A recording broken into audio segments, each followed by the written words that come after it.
Springfield is a faction, allegedly, of the Genovese crime family, which, like I said, it's out there. It's, people are saying that, who knows. And then Boston's different. So we grew up around these guys. I grew up around an in particular guy, and he knows him too because he loved him and his friend, Al Bruno, Big Al Bruno. He was like, for our city, he was like a John Gotti Sr. of our area. Dressed nice, the cigars, everybody loved him. So we were around these kind of people. And he gave us so many opportunities. Chicky, run this bar with this guy. Chicky, I'm going to give you a pizza shop in Chickabee right outside Springfield with a lake. See what you're going to do. Everything he gave it to us, we screwed up. We were too young. And we're ready for it. You know what's crazy? Not me, him and his No, that's true. I'm older. Him and his crew were doing a great thing. Me and my partner. But out of 13 of them, there's only 2 left. They all open. But everything happens for a reason. That's true. So, You got a moment when they see you down, there's no they love and all. Hey everybody, welcome to the Bounce Back Podcast. I'm your host, B. Luke. I got a couple special guests with me today, so why don't you introduce yourself, tell the people your name, where you're from, and a little bit about yourself, and we'll start with you, Chicky. my name's Chicky Cecchetelli from Springfield, Mass, born and raised. Was in trouble a good amount of time in my life. After that, picked up a case in 2019. After that, had some house arrest, some jail. Got out, and we're just trying to do the right thing now. Trying to get in the movie business. Did a few movies. That's pretty much quick. And here we are, real quick, to introduce yourself. How you doing? Brian Hoyle is my name, and another Springfield guy. But my career, I was in jail maybe about 18 years of my life, federal prison. And now I've been doing some acting. I've been doing some voiceovers. I've done a couple of trying to sell cars for this guy in Miami. We've done some films, and we've done some decent stuff. I'll tell you about it. How long you been out of federal prison now? I've been out about 12 years. The last bit was in Raybrook, and I did 14 years. 14 years. And I did 8 years, was all over the federal system before for drugs in the 80s and 90s and loan sharking, money laundering, you know. I mean, somebody wants to borrow money, next thing you know, you're a gangster. Right. So you did a federal sentence, got out, and went back to the feds? Or? Yeah, 3 times. 3 times? Yeah, okay. The feds love me. And now you're doing movies? Now we're doing movies. So let's talk about that. I mean, how does one get involved with movies, right? We're over here in Massachusetts. We're not in L.A. We're not out in Hollywood. How do you guys get involved with that? We got a guy that we knew through some people, and he's from Boston, Southeast Boston, and everybody knows him. And a shout out to like Johnny Bart, Bean Shooter, C Money, and them guys. They're doing the right thing, and we got a lot of respect for them guys trying to build their brand. Okay. But we met a guy named Jay Gioni in Hartford, Connecticut. They were filming the featherweight, the picture about Willie Pep, the professional boxer. He had like 232 professional fights, you know. And Jay played in the movie, and he said, you know, come out and see me. And we went out there, myself and Brian, and we met Jay and Brian. You can kind of James Matteo was the main guy. Now, Willie Pep was the most famous Connecticut guy from Connecticut and the most famous featherweight fighter in history. 232 fights was more than any fighter ever in the history. He had 11 losses. Impressive. Yeah, impressive. He was the champion of champions. They said that fighting Willie Pep was like trying to put out a grass fire. You know, you couldn't get to him. But anyway, so we came out here figuring we were going to be in the audience. Jay introduces us to James Matteo. Now, James Matteo's the star. He's Willie Pep. Now, he loved us. He loved me and Chicky. So he goes, come on, I'm going to introduce you to the director. So he brings us over, and the director, for whatever reason, said he loved my voice, and I was going to have a speaking part. He says, we've got a part for you. Now, this is the last day of shooting. They're shooting, the last scene is Willie Pep's getting ready down in the locker room to go up and fight his comeback attempt. He'd been out of the fights for 6 or 7 years. And I was a corner man, and so was he. So we're down in the locker room. He's smoking a big cigar, and I'm at the door, and he's cracking jokes, and it really was a experience, especially with a guy like James Matteo. Yeah. It was really good. So what are some things like you guys learned about the film industry, just being involved with that, or making the movies? Maybe some things that caught you off guard, because I feel like a lot of times we don't know what goes into it, right? They shoot about 4 hours of film for about 5 minutes. I mean, talk about that. We were caught off guard because we went from thinking we were going to be in the audience to all of a sudden they got us in the makeup and they're taking off our tattoos and putting us in clothes. Wow. And I told the guy, you know, I would look, you know, it was funny because they didn't have me with a cigar. I said, I think I would look good with a cigar because back in the 60s, you could have a cigar in the locker room, and they made an old cigar, like a set. And Leonardo DiCaprio's production team is the production. He was the of executive producer. AP and Way. That's his. So we didn't see him, but he was all the back end stuff. So we were there. Jay Gioni was there. He had already done his part.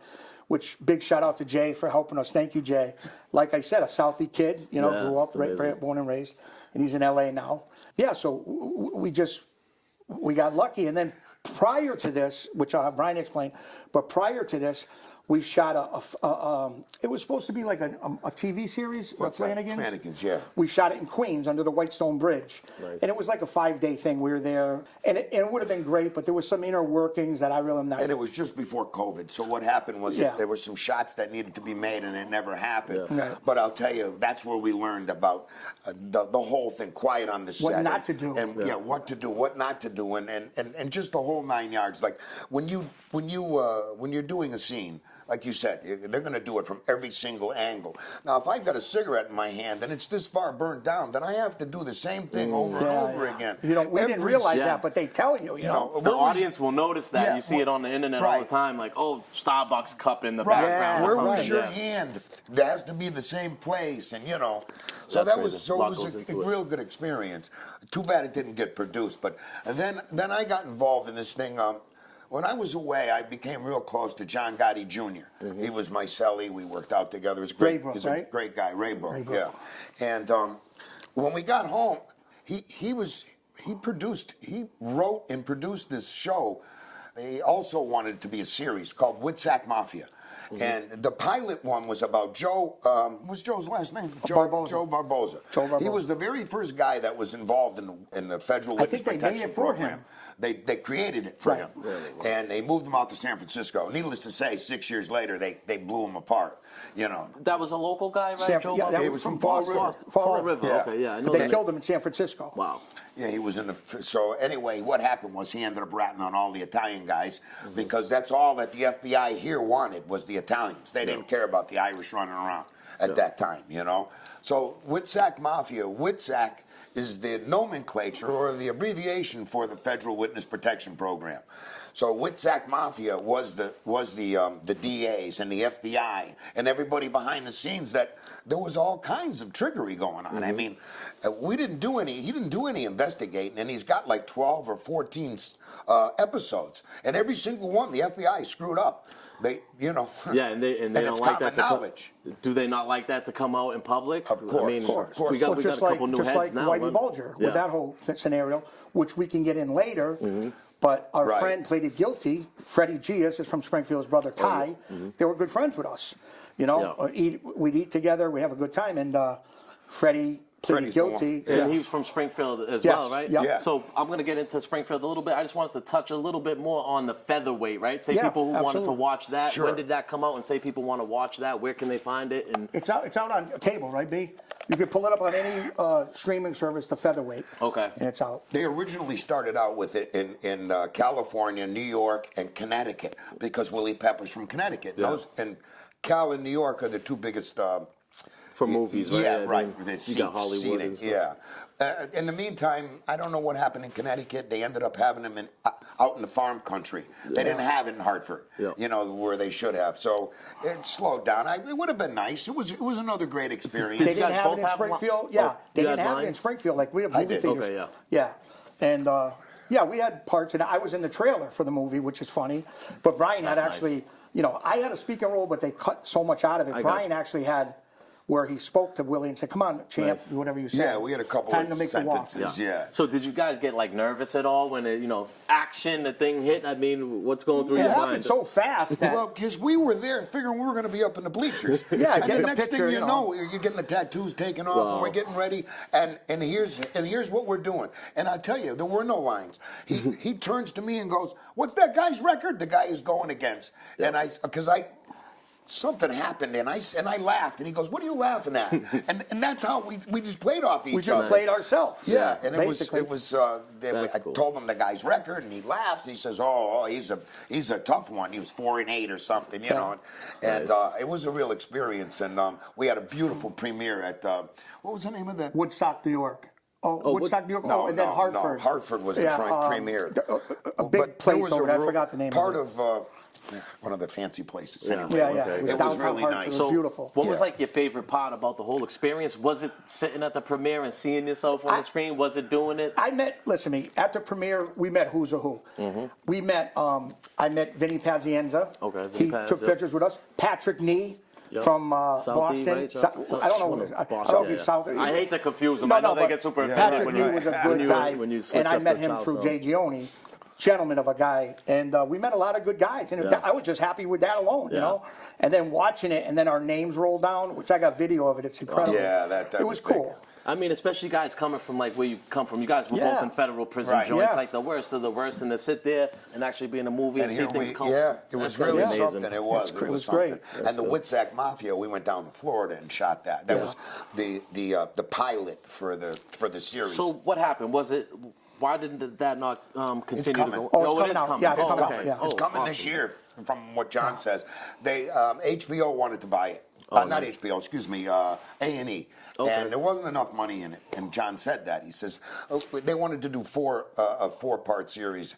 And he said, I want a home. I want 10 or 12. I want to do a whole season. Yeah. He says, I'm paying my bills. So I guess just recently there's something that maybe Netflix, you know. So do you think the feds are going to be upset about this, seeing that every episode is going to probably make them look bad? You got corruption, you got all this, or is it so long now that it's a different regime, and you don't think there'll be any It's backlash? not investigation. First Okay. of all, this all it is facts.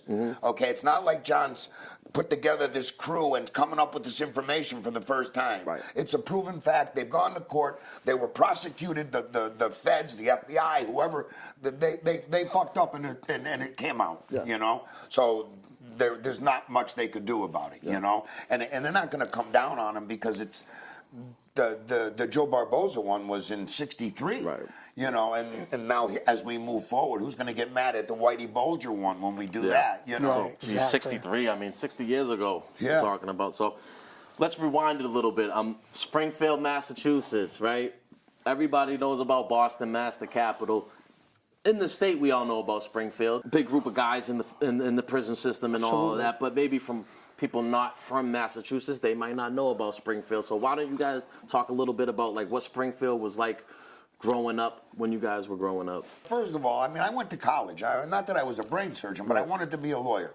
So I go to Westfield State up in Westfield, Mass, and sure enough, I meet this knockaround guy, and I want to be a knockaround guy. So at 18 years old, I'm throwing Molotov cocktails through barroom windows and showroom windows, and to impress these guys. And I was a naturally tough guy. Yeah, that's right. And so they used me, and I let them, and that was the beginning of my career. Okay, so talk a little bit about like before that, like what was your household like? Did you have both parents in the home? Yeah, I had a Did you great do good in family school? life. You know, I was the youngest and spoiled rotten, and I went to college. I have a bachelor's degree in political science and an associate's degree in business. But you know, when you grow around wise guys, when you grow up in a neighborhood or a city, that's all you want to be. Yeah, it's always interesting because you see some people, they come, you know, they're born and it's like you see their situation. It's like this kid may never have a shot. You see it, Right. but then it's people who have everything for them. They go to school, they go to college, but they're still like attracted to that. Like, what was it about that lifestyle that kind of attracted you to it? Was it the adrenaline rush of throwing money. the freaking money? I didn't want to Alright, work that's for simple. a living. It makes it nice and easy, you Yeah, know. yeah. I mean, And the follow cars, the money. and the girls. Oh, yeah, It was yeah. the And all that attitude. comes with the power, money, Yeah. right? Yeah, right. So talk a little bit about the city itself, right? You know, Boston, we have Dorchester, Roxbury, Southie. Like, how is Springfield, like, broken down? East side, west side? Well, I know Springfield at one time, I don't know about right now, but I know a few years ago, they were 1 and 2 for the most dangerous cities in Massachusetts. Boston wasn't even in the top 5. Right, yep. It was Springfield, and then 2 miles up the road was Holyoke. They were 1 and 2. Okay. And then Worcester, maybe New Britain. Worcester's I mean, usually not up New there. Britain, New Bedford, Oh, yeah, and them Fall areas. River, yep. And see, it was crazy me growing up because my mother was a crossing guard her whole life. She crossed the kids, their kids, and then their grandkids, 3 generations. Wow. And my father, legit guy, never did a thing in his life, worked at a chain belt company. You know, he was a foreman. And they would come home, and in my life, I had myself doing crazy things, and then I had a nephew, which we can bring up another time later. He was doing crazy things. He was with the gang aspect, and I was with the guys, our friends from the South End, Right. which, you know, in Springfield, and I'm not saying nothing that's out of line, it's all out there. Springfield is a faction, allegedly, of the Genovese crime family, which, like I said, it's out there. People are saying that, who knows? And then Boston's different. But so we grew up around these guys. I grew up around an in particular guy, and he knows him too because he loved him and his friend, Al Bruno, Big Al Bruno. And he was like, for our city, he was like a John Gotti Sr. of our area. Would you agree on that? Right, yeah. Dressed nice, the cigars, everybody loved them. So we were around these kind of people. And he gave us so many opportunities. Chicky, run this bar with this guy. Chicky, I'm going to give you a pizza shop in Chickabee right outside Springfield with a lake. See what you're going to do. Everything he gave it to us, we screwed up. We were too young. And we're ready for it. You know what's crazy? Not me, him and his. No, that's true. I'm older. Don't lump me Him in and his with crew you. were doing a great thing. Me and my partner. But out were of the 13 of them, protection. there's only 2 left. They all opened. But Everything you know how it happens is. for a reason. That's true. So we were around these kind of people, and what's crazy is when I graduated high school, I was in a lot better shape. I wish I could do 2 years right now in federal and lose about 200 pounds. Right. I really, if I go on a compound, not Wyatt. They had me at Wyatt. It was crazy. And you were there. Yeah. And I'll go back and forth if you don't mind. No, so anyways, wherever it takes you, absolutely. I went in the Navy. And I was stationed at Pearl Harbor, went to Chicago boot camp, Great Lakes, stationed in Honolulu, went around the whole world as an 18-year-old kid, the Philippines, Bangkok, everywhere, Singapore, China. Why?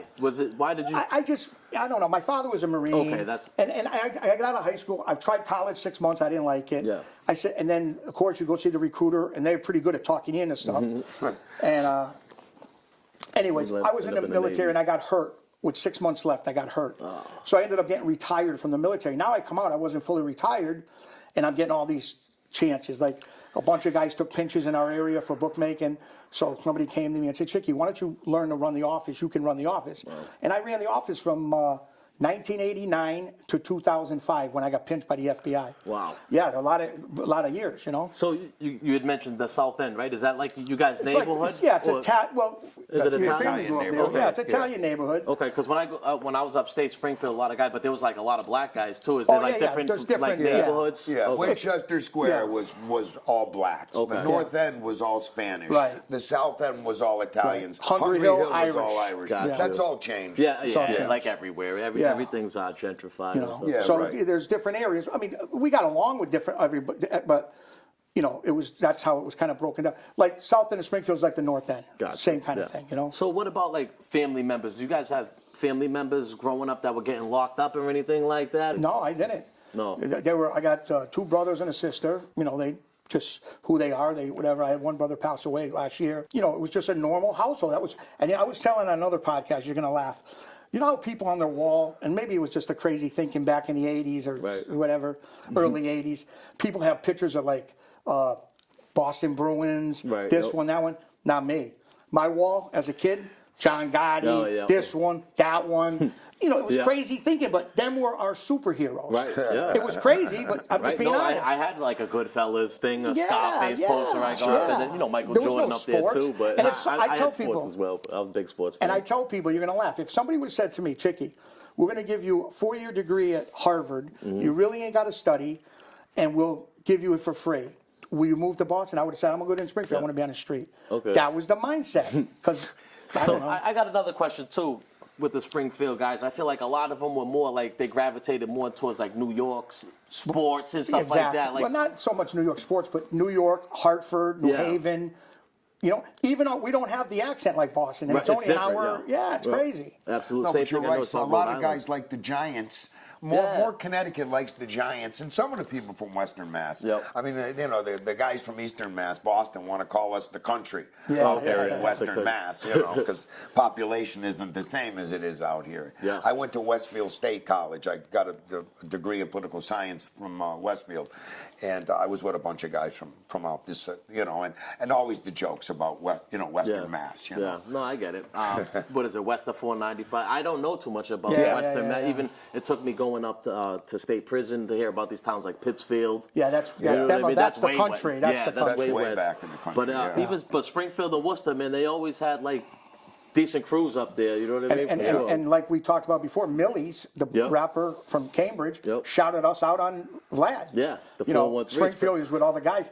And that's what I said. Like I said, anybody in our area, even Providence, anywhere in New England, God bless them. Like I said, the guys we mentioned before, good for them. They're selling sweatshirts. They've got podcasts. It's all about helping each other. You know, That's you what come it's on my about. show, I'll maybe come on yours. Yeah. And that's honorable. I think. I feel like I always say like life's a team sport. You know what I mean? Like I 100%. feel like you do much better in life as a team sport too. So, but growing up in these times, right? Tumultuous times, right? 60s, 70s, even towards the 80s. Was there like ever like a thing like Boston has the busing? Was there like a racial thing going on in Springfield at one point? That was his era. Yeah. Not yet. I was 80s. Matter of fact, 1972. Like, I mean, I'm 67, so I mean, I graduated from high school in 1975 and then college in 79. But there were riots in Springfield in 72, 73, the busing. That was all the busing. And I'm sure Boston was 10 times worse, you know? Yeah. But yeah, it was bad. It was bad, even in Springfield, Mass. But I mean, 150,000 people opposed to, what's the population of Boston? I mean, 3 million? I think it's over. No, now it's Boston more than is. that. I think Boston's under 1 million. I believe. Yeah, that's right. We're up to like almost 800,000 350 about now. that. Yeah. Springfield. Oh, really? Yeah. So what's Worcester got then? We don't have 350,000 people. Check it. Look it up. Yeah, Look we it have up. to Google it. Like 400, 500. I think it was yeah. like 350 last time I checked. Wow. Yeah, I remember looking. I think it was Boston, Springfield, Worcester, and then Cambridge and Lowell were kind of Yeah. close, something like that. You know what I mean? So, Yeah. so military, college. So, what was like the plan after that for both of you? Was it just like, let me go do this with these guys over here in the streets, or did you plan on getting like a legit job? I never, I'm kind of embarrassed, but I never wanted a legit job. You know, it was, not you for get everyone. into a, you know, I either wanted to, like I owned a pizza and grinder shop in the South End of Springfield Nice. for like 2 or 3 years. And it just, you know, we had people robbing us and we just couldn't sustain it, whatever. But I wish I had it on my own with no partners. I had my sister and another person. Yeah. But I would have done good. We were busy every night. But then COVID would have hit and we would have got knocked out of the box anyway. Yeah, You know what I mean? a lot of Yeah, and that's a funny businesses. story. I'll tell you about a story with COVID when, that was, but you know, when you want to go. So- that was a funny story. So you guys both been to the feds, right? Did you guys ever get locked up beforehand? You guys do any state time, county time, or was the federal sentences kind of the? For me, it was federal. I mean, That was the beginning? Yeah, Yeah. federal. I did a federal bid for cocaine when I was just after graduating from college. I graduated in '79 from Westfield, and I met a guy from Columbia that I was going to school with, and met him. Alfredo went down to Miami. We had a big thing going on. He ended up getting pinched, and he rolled on everybody. And yeah, so I did a nickel. Back in those days, I mean, I didn't get caught with anything. Yeah. Just, you know, rats will tell on you, and you'll do time. So how did they get you? Do the feds like show up at your door? What Well, happens? yeah, with indictments. Okay. Yeah, I mean, they didn't catch me with drugs. So what they did was they got the rat saying that, yeah, I sold Brian this or that or whatever. But And I they mean, put you in custody, right? Or no, did they give you a warrant? write and you an indictment first. This isn't like the state. Okay. They put together a 36-page indictment. Everybody from Chicago, from Miami, from Massachusetts are all in the indictment. Mm-hmm. And depending on how high up you are in the indictment is where your name is. Okay. You know. And do they grab everybody, or do you All get at something? once. Okay. All That's at what I'm once. They getting at. don't Yep. pick anybody first. And the indictments come out, and now you go, you get your lawyers, you go in front of the judge, you get arraigned, and now the rats will rat, and then the rest of the guys will go away. Sheesh. So what was that first experience like doing 5 years in the federal system? You didn't ease your way into it. You didn't do like the Juvie County. right, You're right to the big No, boys. no, you that's know, right. like, what was that experience like? I mean, I got to say, I had a blast. Yeah. I met some good guys from New York. I met some good guys from Boston. I learned how to play handball. I got in great shape. Stayed Did in the right- shape. Yeah, met some real good guys. And I was in Danbury in the beginning because that was a men's prison. Then it turned to a women's prison. I think it's a men's again now, but I'm not sure. But back and forth. I was in McKean. I've been in probably 10 federal prisons. I did that nickel for cocaine conspiracy, and then I got 13 years for racketeering. That was my last bit that I just got out about 10 years ago. So when you start getting close to that first bid to wrapping up, do you start like developing a plan for your release? At that point in time, yeah, I wanted to get married. I wanted a house. I wanted to picket fence. You know, but as soon as you get out I'm not getting locked up again. I'm going to go work at McDonald's, Right. you know, before doesn't happen. no. So one thing I hear about the feds is one guy, a guest of mine, had said it's a different clientele in there. Not anymore. No, not more. Okay. Used to be. Food used to be good, and it was white collar. You know what I mean? Or it was the higher end of the dealers. of the people, you know, the wise guys, the high-end drug dealers. The intellects, more Yeah, so yeah, than the intellects, the wire fraud and all of that. Not anymore. You got the guys selling on the street. They're going in federal prison too because their boss is telling, and he's going over interstate lines. Put them in a you know? RICO case or whatever. Yeah. So what ends up happening with you and your? With me in 2005, it was bookmaking, no violence, and I get my papers to where I'm going, and it's USP Canaan.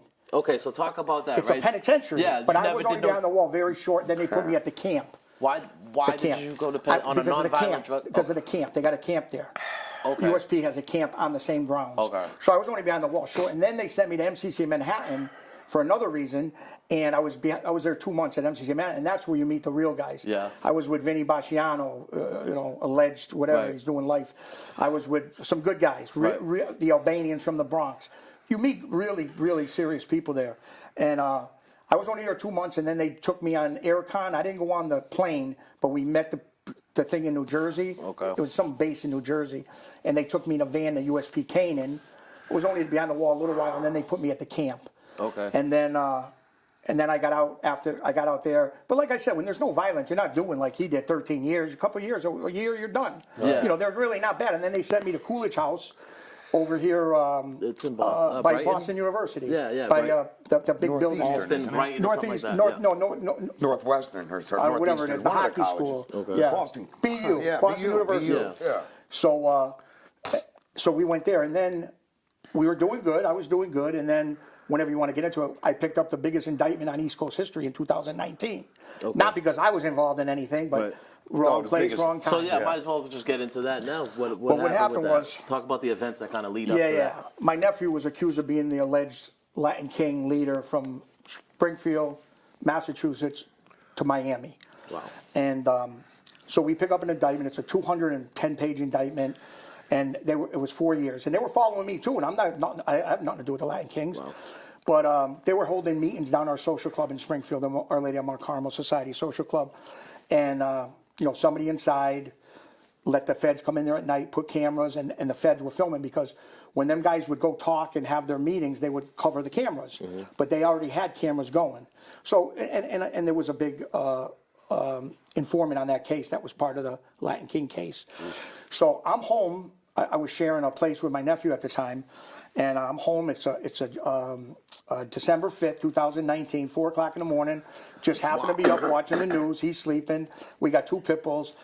They came through like they were coming for El Chapo. Wow. All the windows broke. What do they call them? Flash bombs through the thing. They're all coming in with the red guns, the big, whatever kind of guns they got. And they laid us out, zip ties and all that. And I wouldn't even have been picked up. I wasn't in the indictment, but they found a Smith & Wesson, which is in Springfield. Okay. A Smith & Wesson 38 loaded on my nightstand, because, at the time I had it. I mean, it is what it is. You got to have something. Yep. And so anyways, they took us in custody, and we ended up going to Framingham, some big, where they keep the sand silos. It was under a big thing. Okay. And all the Latin Kings from New Bedford, from everywhere in Massachusetts, and then even New York, New Jersey, Connecticut. We all ended up at this silo on the side of the 91.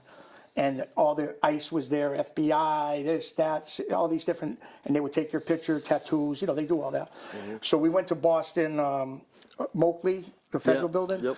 and they put us in, I think it was some county joint, because you got to wait till you get bond. I was there like a week and a half, some county joint. Plymouth, maybe. I don't know, I want to say, not Gardner, the prison Gardner, but is there a Gardner County joint? Or Norfolk County? Norfolk County, so maybe They Dedham put or us in something, Norfolk yeah. County for like a week and a half. And I made bail because all I had was the gun. Wasn't part of that indictment. They figured it out. So I come back home, and it's funny. I was working for him at the time. He had a business, and I was working for him like the day before. And the next morning, I'm getting up to go to work for him again, and that's when So they came. what's the discrepancy with I had a guy, he did federal time up here too, trying to explain to me with the Smith & Wesson situation and the federal thing because what it's it made is, in Massachusetts? Right. I didn't know it at the time. I said, I got to go do 4 or 5 years because you didn't figure. But I wasn't driving around with it. They found it. So what they say, my lawyer tells me, is anything going to come back on this gun? What are you talking about? He goes, bodies. No. So he goes, well, they can't get you with the gun. They only can charge you with the ammunition. I go, why? He goes, because they can't prove the gun left state lines. Smith & Wesson's in Springfield, 5 miles from our house. Well. So it was a Smith & Wesson. And it was a new one. It wasn't like it was used. Right. So they charged me the ammunition. So I said, well, what's the charge for that? He goes, 15 months, 2 years. I go, no problem, whatever. So meanwhile, while I was on bail, bond for that, they picked me up. They take me off the street. They picked me up. I was at the VA in Northampton, the Veterans Hospital. I was getting teeth cleaned, something. Yeah. The feds pulled up, took me to Moakley Center, and the woman judge, she was my judge, I forgot her name. She says, we're going to readdress this in 2 weeks. This is January 2020. Okay, this is only like a month after. They send me to Wyatt, and I met some great guys from Boston, from Wyatt. I don't know. I met Johnny DiColangero, great kid. Nice. Some other guy, Billy the Angel, I forgot his last name, but they took me right under their wing. Chicky, what's up? Oh, yeah, we talked to this guy. Blah, blah. Nice guys. They were waiting. Johnny was coming home from doing a long bid. He only had like 3 months. He was going home. That's Paulie's brother, the one that was with Freddie Giaz. And nice kid, really gentleman. And then this other guy, Billy, was a good guy. But I was only there well, what they did is they moved me out of that unit.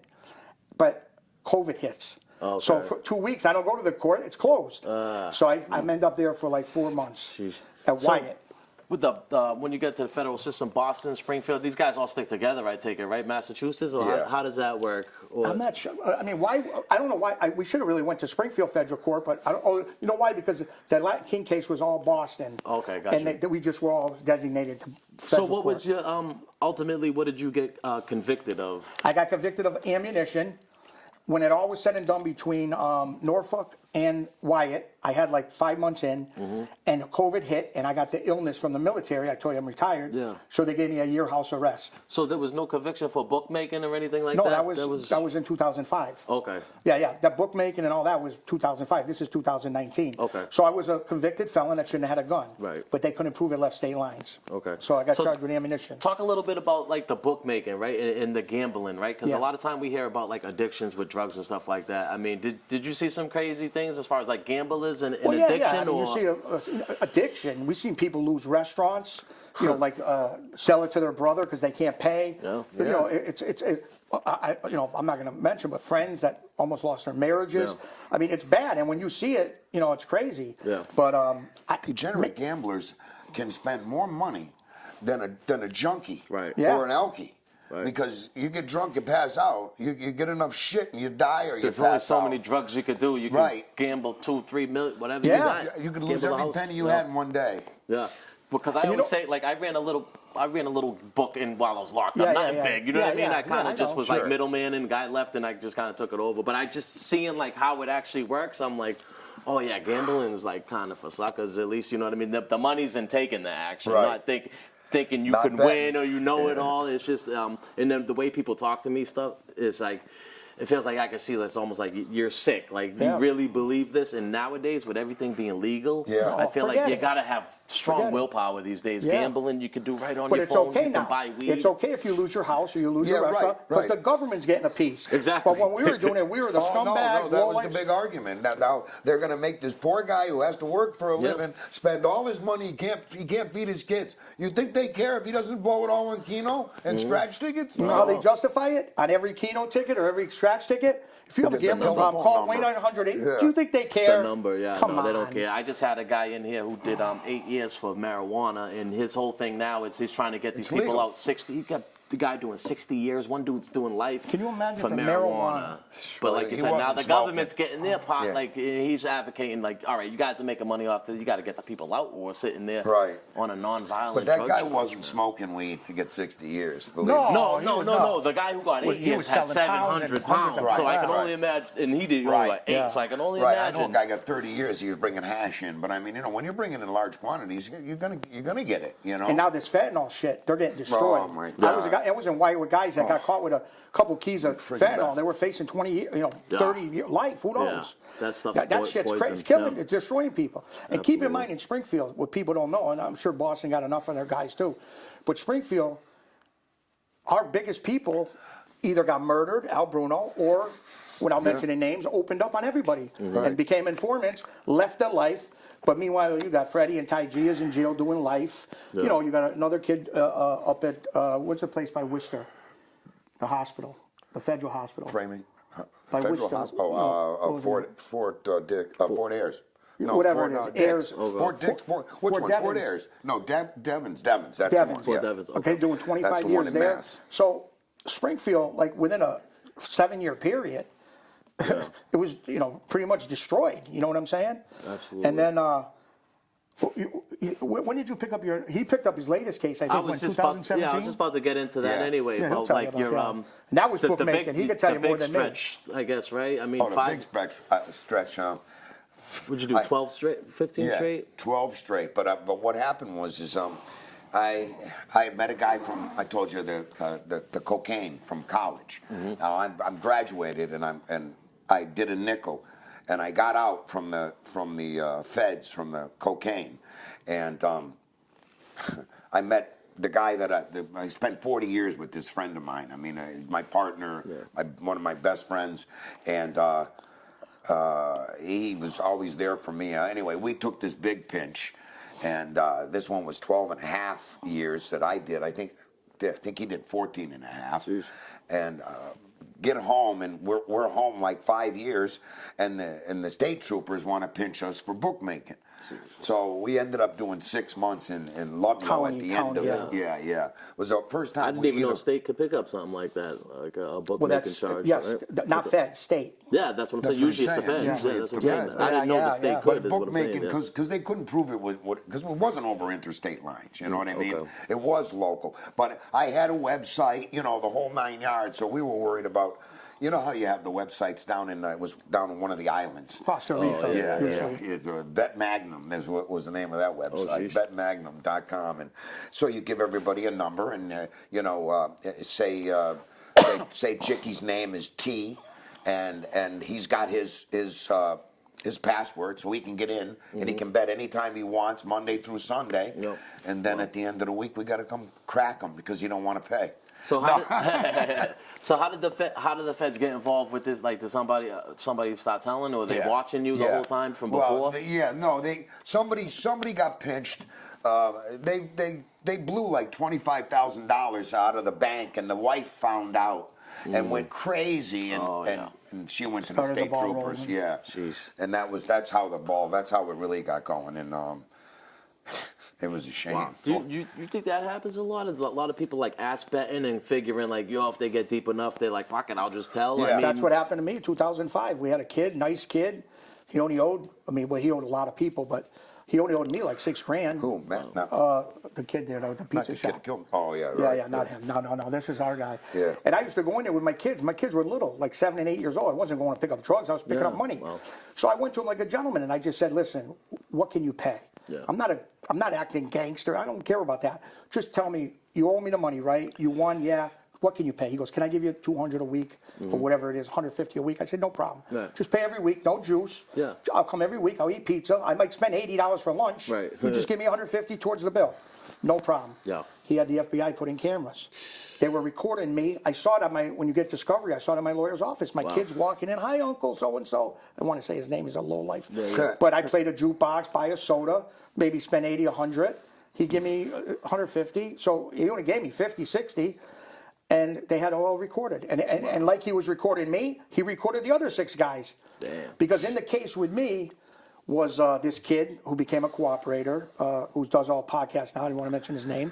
But he was the boss at the time. And then the guy who got murdered was, they called him an unindicted co-defendant because he was murdered in 2003. And we picked up the case in 2004. Unindicted co-conspirator? What? You mean unindicted Yes, co-conspirator? yeah, that's what I'm saying. You've done the rounds, right? You've been around. Yeah. You've been doing this YouTube thing, the interview thing. So why don't you just talk a little bit about like some of these?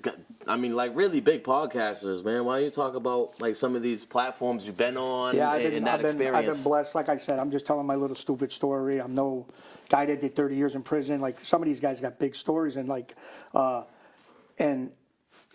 Brian was with real guys. He was with the guy Gigi Marino, who does all the podcasts.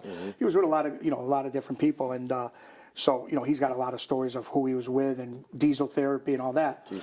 But so I've been doing the podcast. I did the one in Brooklyn, Camp Gagnon with Mark Gagnon. It's got like 1.6 million views in I think a year. That's amazing. And the kid Ian Bick, so we're doing better ones now, Absolutely. And you know, and I have the Instagram. I put up my grandkids and stuff, and like I said, now I got 5 grandchildren. I didn't tell you, but 5 grandchildren. So I got my daughters. They're married to good guys, hardworking guys. I got 5 grandchildren. That's what I live for now. You know what I mean? And like anybody who's got a brain knows the streets are over.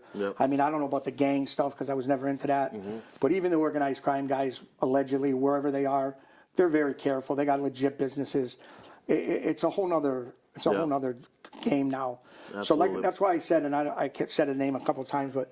And I don't know him personally. I talked to him a couple times on the phone and texted him, but Johnny Bard and this Bean Shooter and C Money and Derek Burns and all these guys, God bless them. You know, they're doing great media and Instagrams are through the roof. And we root, like I told Johnny, we root for guys like you in Springfield. Hell yeah. You know, because there's too many guys in Springfield doing it except informants or, you know, guys that are just telling our stupid story, you know, that didn't, you know. So it is what it is, but we're just trying to stay positive and, we got some more movie stuff coming up. You know, I don't want to really talk about it because it ain't out yet. Yeah, that's fine. But we're on the right path, is what I'm saying. You know. So I just want to get a little bit more into the journey of when you were locked up, right? Yeah.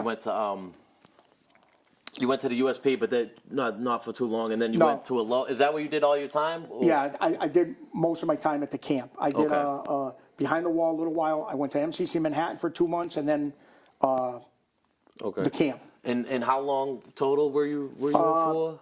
I think with both, it wasn't long. I think at MC, I think it was a year at Canaan. Okay, so I mean, a lot of times, you know, being locked up, being in, you know, being in a cell or a dorm or whatever the case may be, there's a lot of time to self-reflect, right? Was that something that you had done in there? Is there anything you learned about yourself? And you're gonna laugh. Like I had said earlier, you were laughing. I lost 150 pounds in a year. In jail, just walking, eating tuna, eating healthy. I never ate in a cafeteria, never. I always cooked my own stuff because all you got to do in there is really walk, work out, and you're not going crazy, you're not drinking, you know, whatever.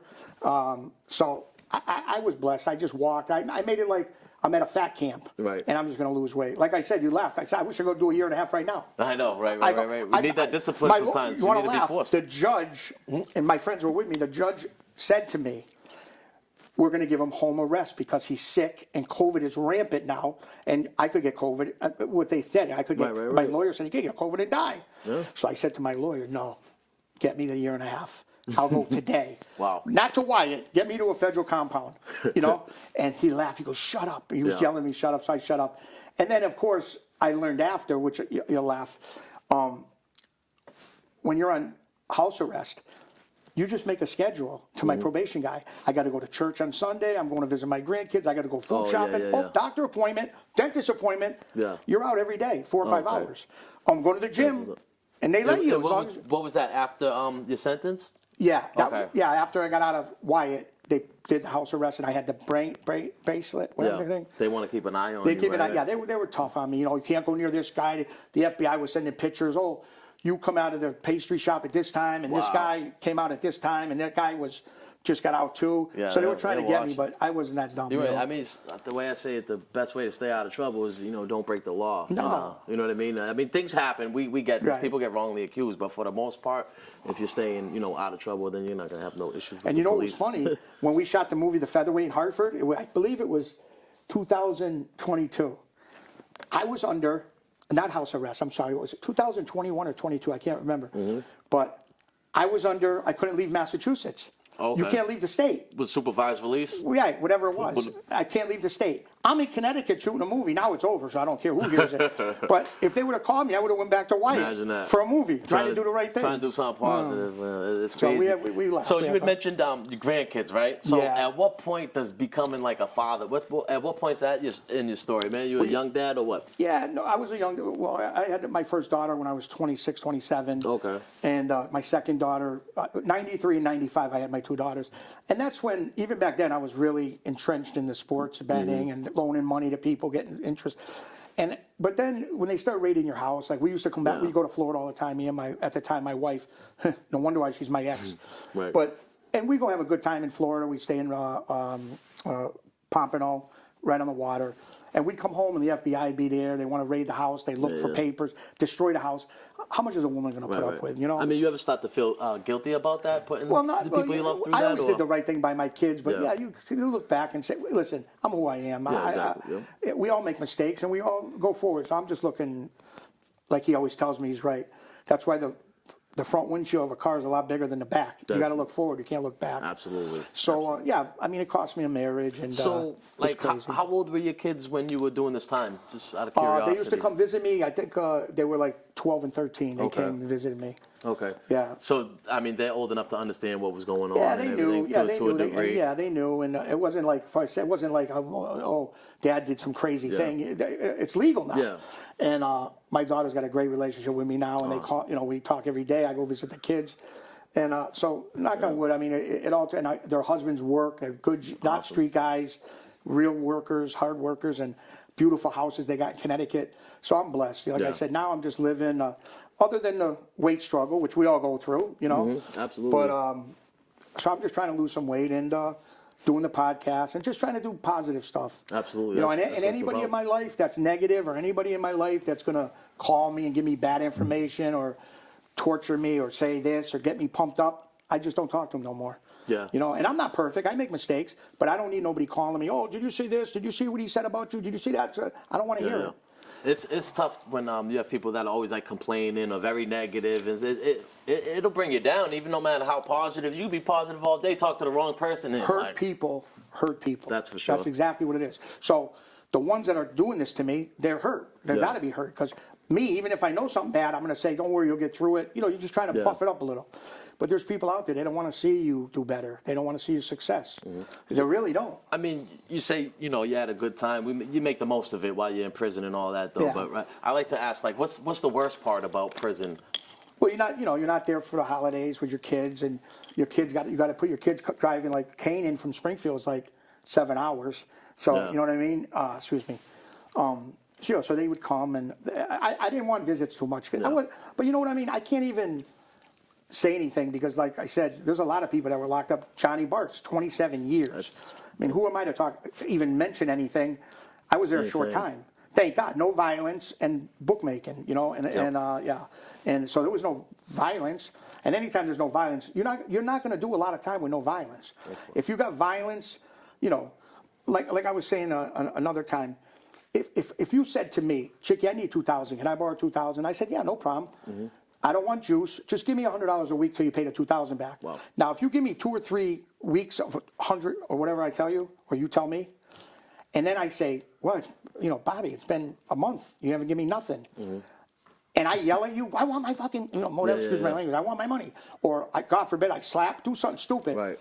I'm going to do 5 years. That's crazy. Okay? And that's not me being involved with anybody. They call it, what do they Extortion? Extortion. Yeah. It's insane. It's insane. So you had mentioned the story with Whitey Bulger and Freddie. Right? Oh, yeah. Freddie, so why don't you just public knowledge, you know what I mean? I know you grew up with him, but tell the people who may not know who Freddie is a little bit about his story. Freddie and Ty Gias were from Springfield, West Springfield, right over the bridge. We say Springfield. Ty was at my house all the time. Freddie was around me. He was with other guys too, but we were friendly. We were friendly. And solid kids, good kids. Ty, Freddie, very smart. Ty was a spitfire. He would snap in a dime, And but Freddie had control of Ty. Like if Ty was going a little crazy, Freddie could say stop, and he would stop. Was he the older one, Freddie? Freddie was the older one, and they had another brother too, who was a war hero. But he's I think he's in the middle of them two. Ty's the youngest. Oh, okay. And great kids. Went out to dinner, a lot of laughs with them, and we had a lot of fun, a lot of dinners, and I know him since we were young teenagers. And then, as you know, he pleaded guilty, so it's the only reason I'm talking about it. Freddie pleaded guilty to the murder of Whitey Bulger. Yeah. And then, and he had said he did everything. And I think Paulie DiColangelo is getting out in a couple of years. He don't have that many. So he was already serving a federal prison sentence. Life. Was he okay? So talk about. Do you know what got him that sentence? Was it him and his brother too? Him and his brother were involved allegedly, but they were put in jail. A cooperator from our area who does podcasts testified against them in New York. Southern District, New York, along with the boss at the time, the alleged boss. They were on a ruling panel for the Genovese family. He put the boss away, Freddie, Ty, and another kid from Italy, who I brought up is in Fort Devens, I believe. This kid, Emilio Fusco. And yeah, so they took a life sentence, and they could have opened up, and they said, no, you know, they were like that, you know, we'll go to jail. Yeah. And they went to jail, and like we know, I think 2018, they rolled Whitey Bulger from Florida To Hazleton. into right? Hazleton, West Virginia, and he went in, I think, at midnight. And as soon as the doors cracked at 7, 8 o'clock in the morning, Wow. What he didn't last too long. What's your opinion on that? Do you think that I saw that they were saying it was like an oversight with the feds, but I mean, I'm not buying that. What do you? Listen, I mean, my opinion, and that he was I like said, an enemy I to don't, them. I'm not a brain Opinions, scholar, it's just but my opinions. opinion, the feds don't make oversights like that. No. I mean, maybe put a guy that, maybe a gang member that don't talk to another gang, but Some low-level guy, maybe, high yeah. echelon informant for 30, 35 years. Come on. I mean, they don't make oversights what like was that. America's Most Wanted for like how long? Yeah. 1 or 2? I mean, Yeah, until they found him, I Osama think, at the bin St. Laden. Monica Pier or something, him and his girl or whatever. Yeah. But there's people that are out there saying, like, he was going in prison saying, I'm not Yeah. an informant, and I mean, everybody knew he was. I mean, what he did to the Italian people in the North End is a disgrace. Yeah. Disgrace, you know? Yeah. And all the stuff he did, it's such a... And not John only, forget Connolly about and all the informant stuff and Connolly and everything. Connolly's more man than a Whitey. Connolly, I hate to say it, he went and did his time, wherever he went and did his time. Right. But I'm just saying, it was a total cluster Yeah. bang from the get-go. You know, put innocent guys in jail. Yeah. I mean, it's crazy. Then, how about Sociopath. killing women and all the shit he's accused of other than that? Right. This That's guy's a insane. sick weirdo. Psychopath, pulling out the teeth of women and all sorts of crazy It's stuff that crazy. you read about. Come on. But I mean, the federal government, they're no angels. Like, how do you look at the feds in general? I mean, do you think it's getting any better with the corruption? No, or it's not never at all? going to get better. It's never going to. Look at the deals they're giving people. Sammy the Bull. Yeah. 19 murders. Killed a 16-year-old kid with a shotgun. Shot him from the back. All forgotten about. Don't worry about it. They'll do anything for 4 years. conviction. He gets out and he's a drug dealer, big escalate, whatever the rest of his time. All these people, it's disgraceful. The guy in Brooklyn, Greg Scarpa, the Grim Reaper. Okay. They asked him, he's got 80 bodies. Crazy. If you're on the internet, 80 bodies supposedly. Right. He was an informant since the 60s. Wow. He could kill anybody he wanted as long as he told the feds what they wanted to know. So- you don't think there's something wrong with that? So what do you think it is? Is it the exorbitant amount of time that these people are facing now with these RICO 100%. cases? This that they're RICO telling- destroyed everything. RICO. That's what it is. Anybody can go in and do 5 years, 10 years, whatever it is. Okay? When you're hitting with lights out, death penalty, life in prison, and as you know, they're not killing nobody no more. So if you're an informant, you go to jail, you can move back to your own town and then have a podcast, write a book.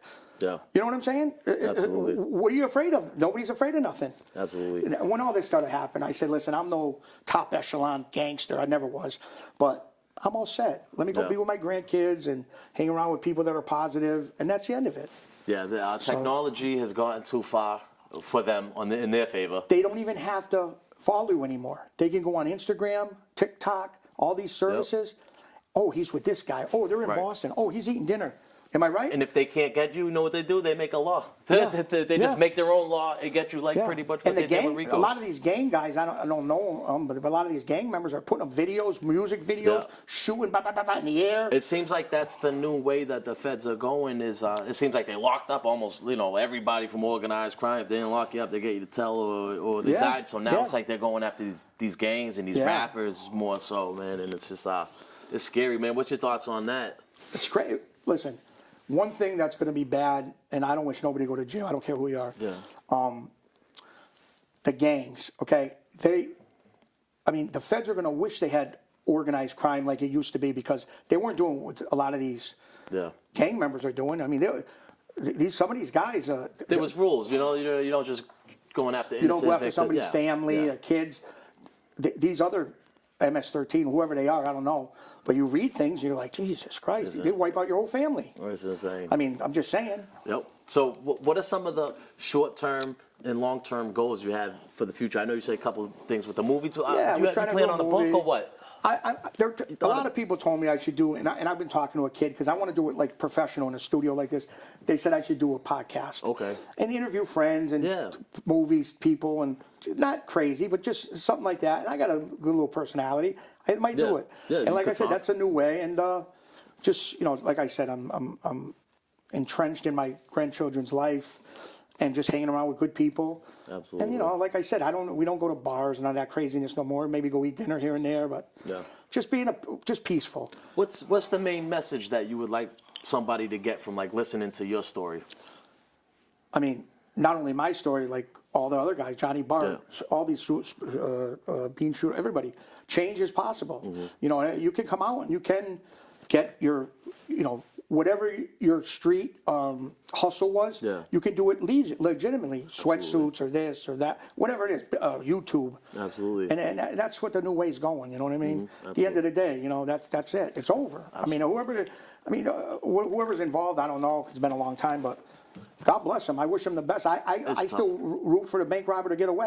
Right. Yep. But at the end of the day, eventually you ain't going to get away.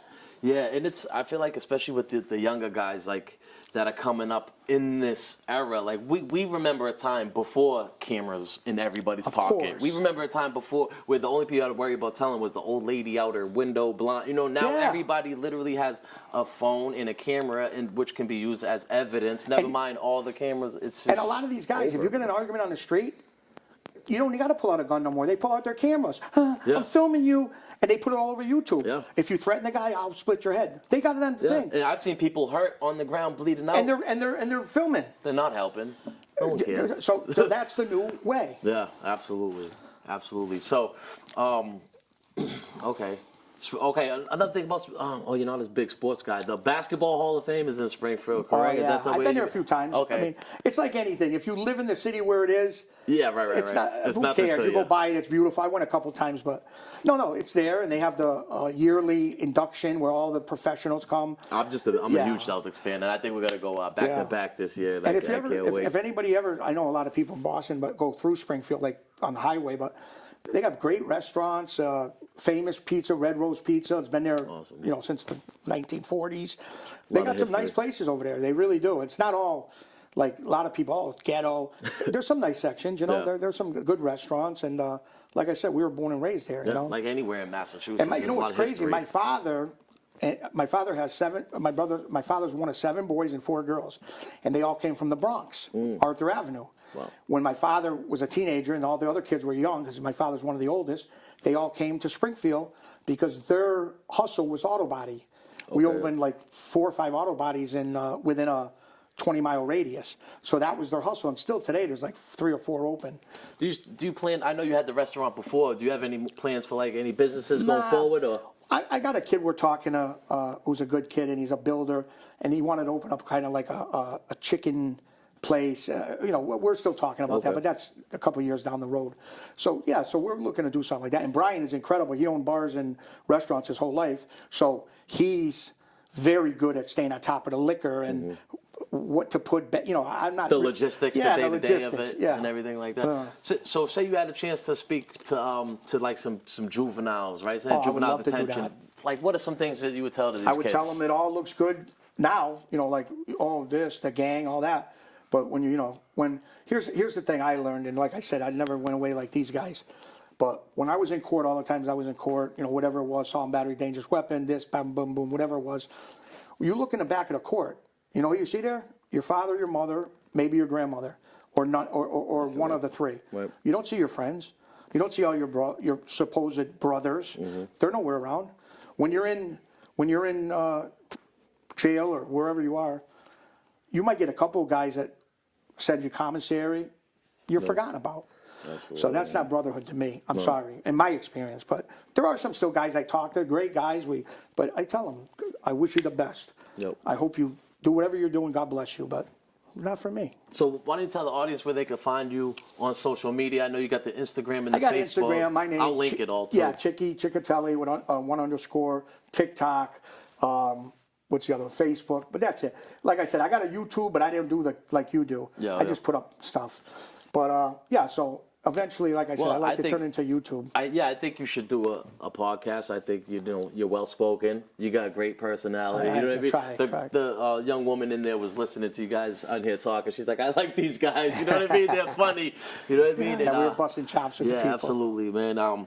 So, like, I guess if you had any closing words for the audience or anything that you wanted to touch on, man, and I hope Brian's doing good over Yeah, there. he's suffering from sciatic or something in his Yeah, shoulder. yeah. The whole way up here, it was funny. No, man. And, hope you're feeling better, bro. And yeah, so No, it's all right. no, he's good.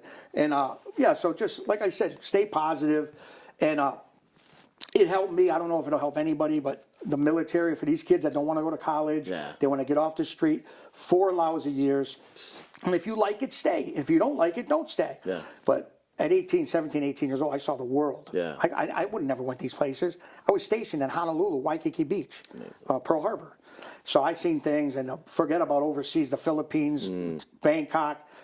It ain't for YouTube what I saw. Believe me. No, that's one of the things I always look back and I'm like, if I could probably redo one thing, I would probably. And what was good do about that. the Navy is you're in a port for 2 months, a month, and then boom, you're gone to another port. Right. I mean, we were in All over the world. The cleanest country I've ever seen in my life was Singapore. Cleanest. Yeah. Japan, Hong Kong, Malaysia, Right. everywhere. Sydney, Perth, Melbourne, Australia. Went everywhere There it on is. the Indian Ocean side. We never went towards like Europe. You know, And it's all legal. all legal. So kids, find something legal to do. Thanks again, Chicky, Thank for you, my coming brother. It through. was a Brian, pleasure. thank you too, man. I appreciate you guys. Yeah. Remember, this is the Bounce Back Podcast. It is what it is. What's next is what you make it. And on that note, we're out of here. Thanks again. Peace. Thank you so much. Bounce back, you got a moment. When they see you down, just know they